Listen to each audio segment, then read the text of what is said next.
ఈరోజు నేను హైదరాబాద్ నుంచి వస్తున్నాను.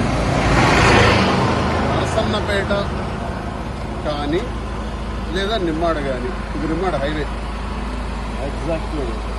మరి మంత్రి అచ్చెన్నాయుడు వాళ్ళ ఊరు, నరసన్నపేట అంటే కృష్ణదాసు వాళ్ళ ఊరు.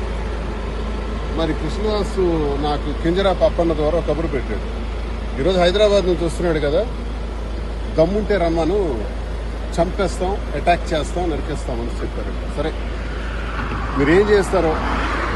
నేను ఈరోజు ఇదిగో నిమ్మాడ జంక్షన్లో మించుమించు 11:30 అవుతుంది. మరికొద్ది దూరంలోనే టెక్కలు ఉంది, వెళ్తున్నాను. ఒకవేళ చంపాలి, నరకాలి లేదా అటాక్ చేసి కొట్టేయాలి అనుకుంటే ఐఎమ్ రెడీ.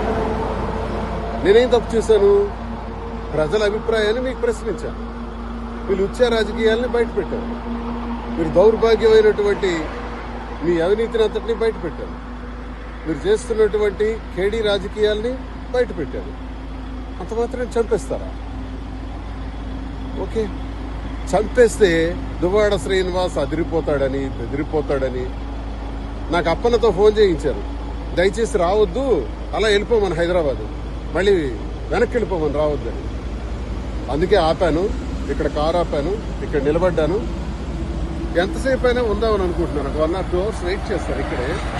వాళ్ళ రండి. మరి పోలీసు వారి దృష్టిలో కూడా ఈ విషయం నేను పెట్టాలి.